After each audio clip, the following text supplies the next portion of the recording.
नमाज बाकी है, अब भी अजान बाकी है, उन्हीं के दम से शरीयत में जान बाकी है। अली के नाम की तस्बीह पढ़ता रहता हूँ, यही सबब है जो मेरी ज़बान बाकी है।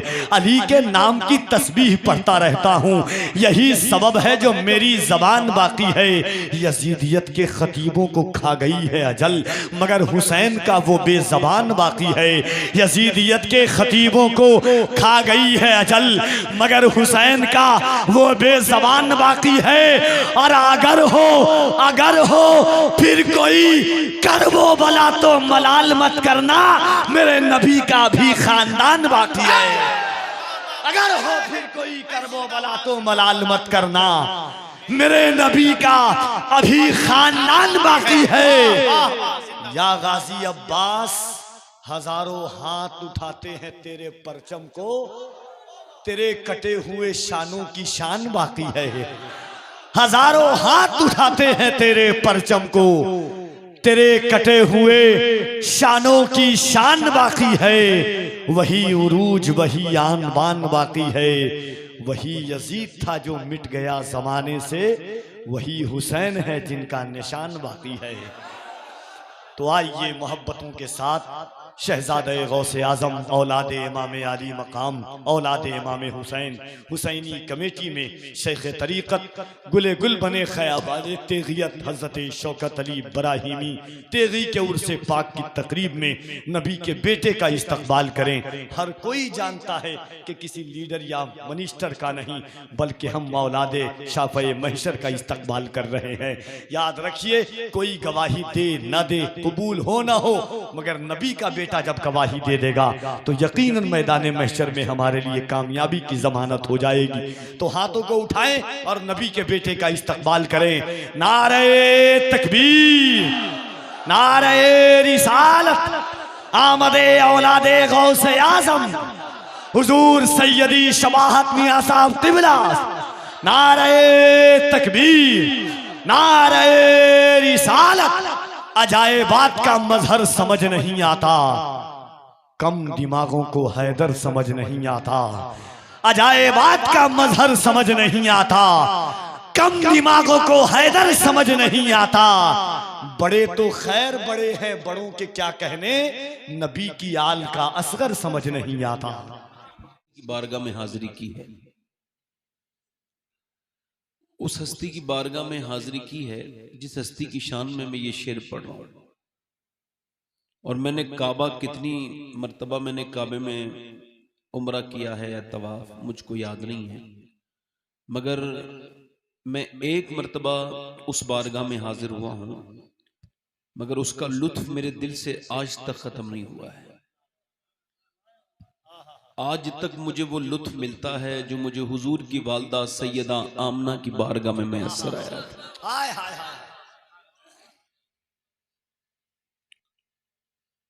ये वही सैयदा आमना है, सुभान अल्लाह, के जिससे बड़ी माँ दुनिया में कोई दूसरी पैदा नहीं हुई। और हमारे बुजुर्गों ने हमसे बताया कि जब सैयदा आमना का जिक्र हो तो जितने बे औलाद हों वो झोलियां फैला लें। अल्लाह आमना के जिक्र पे औलादें बड़ी अता करता है। दो तीन शेर पढ़ता हूँ और ये शेर मैं नजर करता हूँ आप लोगों की। हल्का सा इंशाल्लाह माहौल बनेगा तो थोड़ी देर गुफ्तगू कर जाऊंगा। पढ़ता हूँ दो तीन शेर। मलके दो जहान है मेरे नबी की माँ, मलके दो जहान है मेरे नबी की माँ। मलके दो जहान है मेरी नबी की माँ,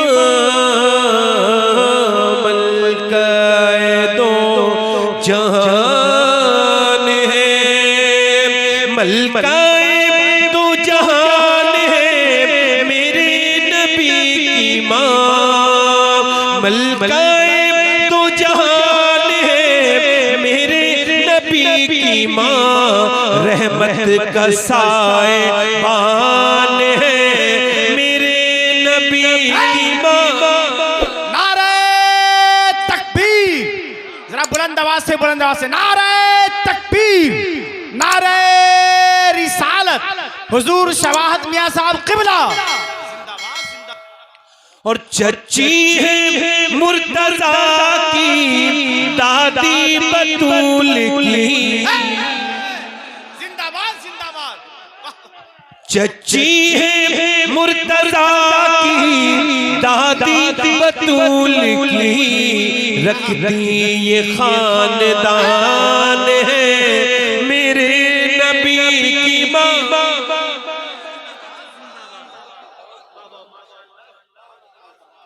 अच्छा, जल्दी से एक और शेर पढ़ देता हूँ।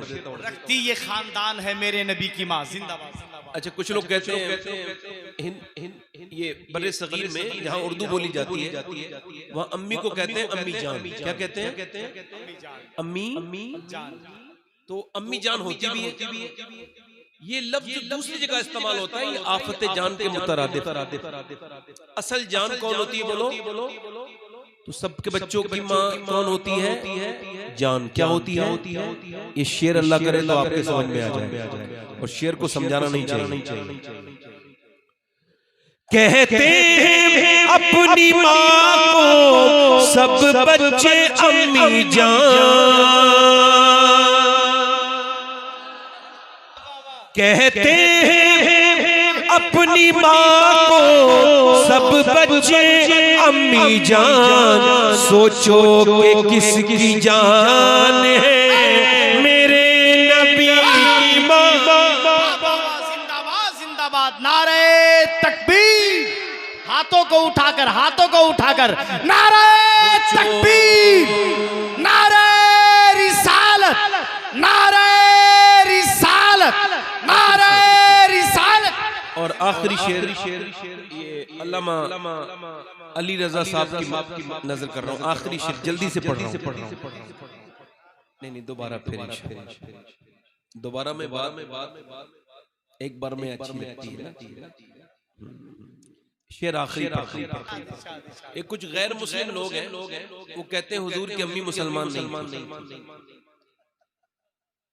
वो कुछ लोग हैं, मगर एक सुन्नी क्या कहता है? सुन्नी कहता है जुल्फों से लेके पाँव के नाखून की नोक तक,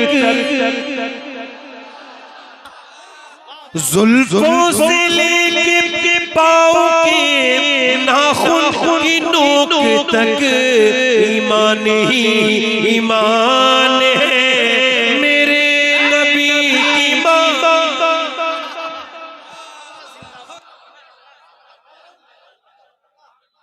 को कम कर दे। ईमान ही ईमान है मेरे नबी की माँ।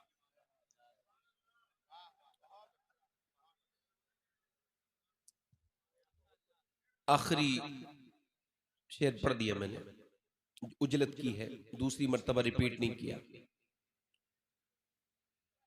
अपनी बात को शुरू कर रहा हूं। देखें, आप ये समझ के तकरीर सुने कि ये आपकी जिंदगी की आखिरी तकरीर है, और अगर आप ऐसा सब नहीं समझेंगे तो मेरी तकरीर आपके लिए फायदा नहीं पहुंचाएगी।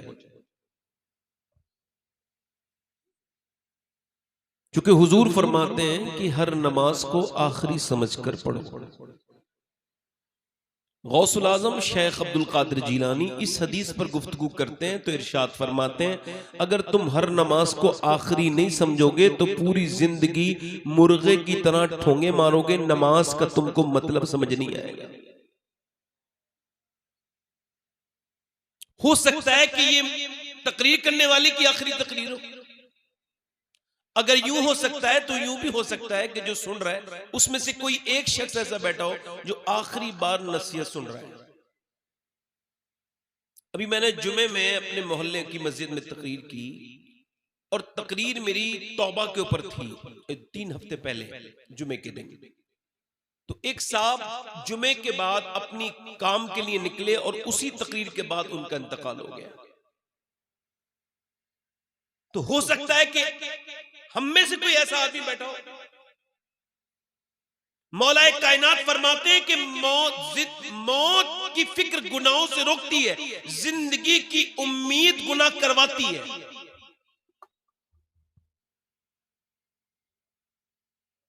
किसी भी कैंसर के पेशेंट को आप गुनाह करते नहीं देखेंगे, तौबा ही करता देखेंगे।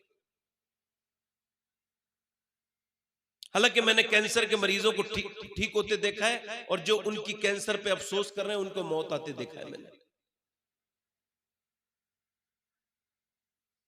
हजरत अब्बास हुजूर के चचा कहते हैं कि हुजूर ने एक जगह इस्तिंजा फरमाया और हुजूर ने फिर वुजू करना था, तो कुरान में नहीं आया कि जब आपको पानी ना मिले तो आप फिर जाके तयम्मुम कर लें। तो हुजूर ने तयम्मुम किया। अब सामने पानी का हौज था, पानी था। हजरत अब्बास ने अर्ज की हुजूर ये राज समझ नहीं आया, हुजूर सामने पानी है, यहां वुजू फरमाया। तो हुजूर ने इरशाद फरमाया, मेरे चचा मैं वहां तक पहुंचने की उम्मीद नहीं रखता और मैं अपने रब की बारगाह में बेवुजू हाजिर नहीं होना चाहता। हालांकि हुजूर को यह भी पता है मैं कब मरूंगा और आप कब मरेंगे, मगर यह सबक है उम्मत के लिए। कितने भेजे उड़ गए, कितने नौजवान कानों में नीड लगा के घर से निकले और वापस नहीं आ पाए घर तक, मौत ने उन्हें आ लिया। अगर आपको बहुत घमंड है अपनी जिंदगी पर, तो जाकर के आप अपने यहां के किसी पोस्टमार्टम हाउस में खड़े हो जाना। सुबह से लेकर दोपहर तक, दोपहर से लेकर शाम तक पोस्टमार्टम हाउस में पोस्टमार्टम होने वाली बॉडियों की लाइन लगी हुई है। बड़े बड़े तकब्बुर करने वालों की लाशें लाइन में लगी हैं, कब उनका नंबर आए। मौत तो मेरे भाइयों आनी है, मगर खुदा ना करे अगर मौत के वक्त ईमान छिन जाए तो। और ईमान जब अंदर होता है तो ईमान गुनाहों से बचाता है। यानी हुजूर फरमाते हैं मोमिन पर गुनाह ऐसा है कि जैसे उसके ऊपर पहाड़ है, कोई सख्त भारी चीज है, और मुनाफिक पर ऐसा है गुनाह कि जैसे उसके कांधे पर कोई जो मक्खी बैठी थी, कोई हल्की सी चीज थी, उसने उसको झाड़ दिया। हज़रत सैयदना अबू हुरैरा मुहद्दिस हैं, सहाबी हैं, आप उन्हें जानते नहीं कि जानते हैं। उनके इंतकाल का वक्त करीब है तो वो रो रहे हैं, और वो बच्चों की तरह रोते हैं। कभी सुर्ख रंग होता है, कभी पीला रंग होता है, कभी सुर्ख होता है, कभी बच्चों की तरह बिलखते हैं। किसी ने पूछा कि इतने बड़े सहाबी को क्या मौत से डर लगता है? कहा नहीं, मैं मौत से नहीं डर रहा हूं, बल्कि मुझे हुजूर की हदीस याद आ रही है। अल्लाह के रसूल फरमाते हैं जब बंदा मरता है तो मरने से पहले उसको ये बता दिया जाता है कि तू जन्नत में जा रहा है या जहन्नम में जा रहा है। तो मैं अपने रब की बारगाह में अर्ज कर रहा हूं, मालिक अबू हुरैरा बहुत गुनहगार है और उसकी मौत का वक्त करीब है। ऐ मालिक इसके गुनाहों को माफ कर देना और इसको जन्नत की बिशारत देना, इसको जहन्नम से बचा लेना मेरे मालिक, क्योंकि ये मौत का बिल्कुल वक्त करीब है। अगर तूने इस वक्त अबू हुरैरा पे करम न किया तो अबू हुरैरा बर्बाद हो जाएगा। ऐ मेरे मालिक अबू हुरैरा बर्बाद हो जाएगा। जरा तवज्जो तो करें, इतने बड़े सहाबी को इतनी फिक्र है और हमको तो बिल्कुल भी कोई फिक्र नहीं है। हम तो बिल्कुल जो है वो खौफे खुदा से बिल्कुल जो है वो अपने हाथ धो बैठे, बिल्कुल दूर हो गए अल्लाह के खौफ से। हमें न जाने किसने कैसी कैसी बातें सुनाई, न जाने किस किस बातों में आकर के हमने अल्लाह से डरना ही छोड़ दिया है। हालांकि मोमिनीन की पहचान डरना है, मोमिनीन की पहचान अल्लाह के सामने रोना है, मोमिनीन की पहचान यही है कि वो अल्लाह के सामने गिड़गिड़ाते हैं, वो अल्लाह के सामने रोते हैं, वो अल्लाह के सामने गिड़गिड़ाते हैं। आज ये बस मुसलमानों से उठता चला जा रहा है। मेरी बात पे गौर कीजिए। हजरत सैयदना इमाम हसन बसरी रदी अल्लाह तआला अन्हु, अच्छा ये हजरत मौला अली के खलीफा भी हैं, मुरीद भी हैं। ये जो है ना, इन्होंने उम्म सलमा सैयदा उम्मे सलमा का दूध पिया है, उम्मुल मोमिनीन का। और ये बयान करते हैं कि इनका एक हाफिज था, इनका मुरीद, बेहतरीन हाफिज, पक्का टनाटन कारी हाफिज। वो एक दिन इनके पास आया और आके बोला हुजूर मैं बर्बाद हो गया, मैं कहीं का नहीं बचा। कहा क्या हो गया? कहा हुजूर कल एक लड़की का पीछा कर रहा था तो उसके पीछे चलते चलते उसने मुझको पलट के देखा और कहा तुझको शर्म नहीं आती? एक तो तू मुसलमान, दूसरा हाफिज कुरान, फिर भी एक मुसलमान लड़की का पीछा करता है, तुझको शर्म नहीं आती? कहते हैं उसके अल्फाज मेरे सीने में बिल्कुल नश्तर की तरह चुभ गए और फिर मेरी आंखों में आंसू आए और उस वक्त से लेके अब तक मैं कुरान पढ़ना चाहता हूं तो मुझे कुरान याद नहीं रहता, मेरा कुरान मेरे सीने से निकल गया हुजूर। अभी सिर्फ कुरान निकला है, कहीं ऐसा ना हो मेरा ईमान भी निकल जाए, मेरा अल्लाह मुझसे नाराज है। आप दुआ कर दें। हजरत हसन बसरी ने दोनों हाथ उठा के दुआएं की, अल्लाह का फजल हुआ, उसको कुरान वापस मिल गया। मगर आज ना तो कोई ऐसा पीर हमें नजर आता है बज़ाहिर, ना ऐसे मुरीद नजर आते हैं जिनको अपने ईमान की इतनी परवाह हो। अल्लाह अकबर। हजरत सैयदना जुनैद बगदादी अपने एक करीबी आदमी की मौत के वक्त बैठे हैं और उसके सामने आप कुरान पढ़ रहे हैं, उसने कहा कुरान पढ़ना बंद कर दो, मुझे कुरान से नफरत है। आपने फिर सूरह यासीन पढ़ा, उसने कुरान से नफरत कह दिया। फिर आपने कहा कि कलमा शरीफ पढ़, उसने कहा कलमे से नफरत, कुरान से नफरत, इस्लाम से नफरत, इन सब चीजों से मुझे नफरत है। वो मर गया इन्हीं घटिया अल्फाज के साथ। 40 दिन के बाद ख्वाब में हजरत जुनैद ने उसको देखा और पूछा तुझे जहन्नम में कौन सी चीजें ले गई? उसे जहन्नम में फरिश्ते घसीट के लेके जा रहे थे, उसके जबड़े में अंकड़ी पड़ी थी जिसके साथ घसीटते हुए उसको जहन्नम में लेके जा रहे थे। कहा तू कैसे बर्बाद हो गया? कहा हुजूर मैं 2 गुनाह करता था छुपकर, 2 गुनाहों की वजह से मेरा ईमान छिन गया। पहला गुनाह मेरा यह था कि मैं अपने दोस्तों के साथ शराब पी लिया करता था और मैं अपने दोस्तों के साथ शराब पीता था। मेरा दूसरा गुनाह यह था कि मेरी निगाहें पाक नहीं थी, मैं बदनिगाही करता था, दूसरों की लड़कियों को बुरी नजर से देखता था।